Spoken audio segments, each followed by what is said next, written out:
Welcome back to Healthy Mind, Healthy Life.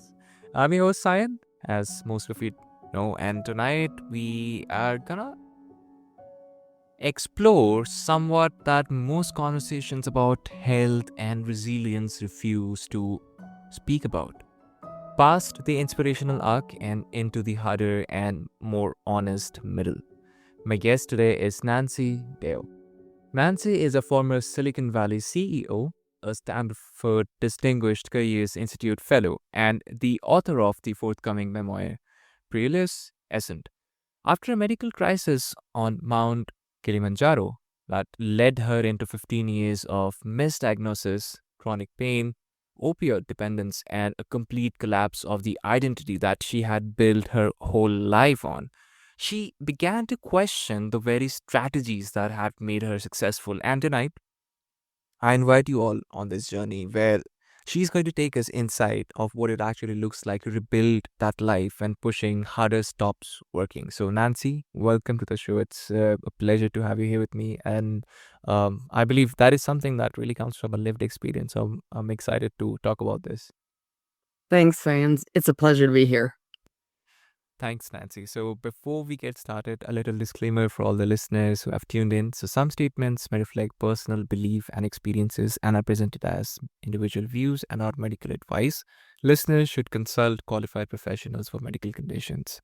So, with that being said, Nancy, before we go into the harder parts of the story, I want to start somewhere more natural, about your story. I think there's always a before, maybe the version of you that didn't yet know what was coming on that instance on Mount Kilimanjaro. So, uh, take me back, take us briefly back there. What were you operating on? What were you believing about yourself in the years right before that climb? Yes, what a great question. My life as a Silicon Valley CEO could not have been more different from what was to come. I was hard driving, I was disciplined, I succeeded by working harder and faster than anybody else. And for me, it was always about the next obstacle I could leap over and the next thing I could achieve. So I started a business that was a girls' technology business designed to get girls to put their hands on computers so they would grow up and be competitive with boys who were playing video games at the time. And it was a real high profile, high flying startup that was just the media darling and the investor darling of Silicon Valley until we started to run out of cash, as many startups do before the business model is extremely solid. We ended up needing to sell the business, which for me, as somebody who was destined and driving toward going public, was a huge disaster. And we sold to our number one arch rival. This led me to question who I was, what my worth was, what my value was. And I started traveling the world to try to find myself again, to really understand myself. And that quest took me to Tanzania, to Vietnam, to Peru, all over the world until finally I concluded that the way I was going to redeem myself was to climb Mount Kilimanjaro. It was my second chance to prove that I could still be successful at something significant. Yeah, I think that might sound like a disaster upfront, but what I mean, where you're taking us here on the more introspective level, and I think that really requires us to really understand ourselves. And I think, Nancy, for a lot of us, so yeah, quest is definitely a bigger term, but I think on a smaller micro scale, I think going out on an adventure or just sitting by the nature itself does a lot in resetting whatever is that you might not able to see otherwise. And because I think there's a misconception that running underneath the high performing people understand their own bodies. There's this belief that the body is something that you direct. You feed it well, you train it hard, you push through all of that, and it keeps performing with you until one day it doesn't. So I'm curious to know what's the misconception about efforts and willpower and the body that really costs people the most when life stops responding to these kind of tools. And also, Nancy, what's the, I mean, the immediate thing that comes to your mind when you have to battle uh, or navigate through this circumstance? Yes, well, I think that the myth of endurance is that you can outrun and outlast and ultimately succeed. And in my case, there I was at 16,000 feet on Mount Kilimanjaro. I had physically collapsed. My body, my mind. I was 41 years old. I was alone in an orange and gray tent. Mm. I could not feel my legs. They felt disconnected from my body. And when I tried to shift, the pain was so horrible that I felt like somebody was driving a steel rod through my spine. And I thought two things to really answer your question. First, I thought I was dying and I thought I was bleeding out. And I had to grapple with the grief and the panic of what that felt like. But the other thing I realized is that I had built my entire life and my identity on pushing harder and pushing through. And all of a sudden, that wasn't working for me. I had to find another way.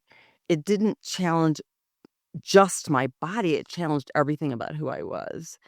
And as we'll discuss during this podcast, what I learned about resilience is that it's not about pushing harder. It's you have to find a completely different way to live and a different way to be with your body with all of its pain, perhaps, with all of its limits. That's interesting. What do you exactly mean by those last two sentences? If you could perhaps break that down further to our listeners, what is that you learned about resilience that you don't find on the textbook per se? Well, I used to think that resilience meant bouncing back, bouncing back from a crisis, having the endurance and the willpower to stick with something. But for me, what I realized is that that didn't work for me. Every time I pushed, when I had 15 years of chronic pain, I would crash because I wasn't listening. I wasn't tuning in to my body. I wasn't tuning into my mind. And I wasn't in sync with what I was really able to do. So I had to learn to listen, to focus on what I can do in that moment and then figure out how to move forward. And to me, that's a completely different definition of resilience than being strong, bouncing back, pushing through, because some people might view it as failure or as weakness or as giving up. But for me, it was about accepting it and living with it. Love it. Love it. That's the word that I was hoping for, acceptance, right? Ah. I think resilience is very much tied to acceptance, but there's this belief, or on the surface level at least, that people understand it as bouncing back off a surface. But that's not really true. That's just you trying to fight against the system. And it's the same analogy as why you should swim in the direction of a tsunami rather than, fighting back against it, right? It's kind of the same analogy. So I want to ask you, Nancy, because you did things during those years that most people would consider impossible, because you attended graduate school lying on an army cot. You traveled to all these places, uh, 4 or 5 airplane seats, and you return to work while living inside chronic pain as well. That's not uh, a usual story, I would say. So I want to ask you about that everyday texture at that point in your life. Like, what did a regular Monday maybe actually look like for you in those years? Well, in the years, if I back up for a moment before I went to graduate school, Mhm. my day was spent completely lying down with a cocktail of opioids on a side table. Sometimes there was a commode next to the bed because I couldn't make the steps to the bathroom. I would watch television if I had the attention span. I would meditate. I would do anything I could do lying down. I knitted. I watched a movie. it was isolated, it was lonely, and I really thought my life was over because society doesn't know how to handle somebody who can't sit or walk or stand. And when I realized that the medical system had given me all the solutions it could give me and that this might be my life, I knew that I had to very slowly and intentionally find a way to still move forward. Mhm. So I realized that my mind was still functioning despite the anxiety about my future, despite the sadness about what I had lost. But I really wanted to go back to graduate school to find a new path. And so I enrolled in a graduate degree in international studies so that I could do the global work that I was interested in. The only way I could do that was if I was still lying down. So, as you mentioned, I fashioned an army cot that was portable that I could set up in a minute, that had an inflatable mattress that I could set in the middle of a seminar square surrounded by my fellow students and still learn. And what that taught me, it taught me two things. One is that there's so many ways to be in the world. Yeah. And one of them just happens to be a way that the world isn't used to, but that's horizontal. And that led me to think I could work again. I could travel if I have 3 seats to stretch out across and lie down, and so I began to do that. And it didn't mean the pain was gone. It just meant that I was managing it and able to find some purpose for my existence beyond lying in my bed in my small house in San Francisco, California by myself. Yeah, and that's perhaps something that I want the listeners to sit with, right? Understanding that collapse is not just physical, it happens on all the levels. It's a slow dissolution of the self, that body that I've been carrying. And I think something that is shared, Nancy, that I really resonate with is that the moment you stop trying to put that self back together and start letting a different self emerge, I think the narrative changes right then and there, right? It stops looking like you gotta recover, and it becomes more of a return to yourself, which I want to bring this into the everyday next life, and to just make it more practical for all the listeners listening to this right now, because you talk about discovering not a cure but a different way forward. I think that phrase really does indeed matter. So um because I think they want the pushing strategy to start working again, but what you're pointing at towards is something different. It's towards acceptance, and I love that idea. So I want to make this more practical for the listeners. So, uh, what would that look like? I mean, what does that different way actually look like in practice? Because what would you say listeners to unlearn today is what I want to hear.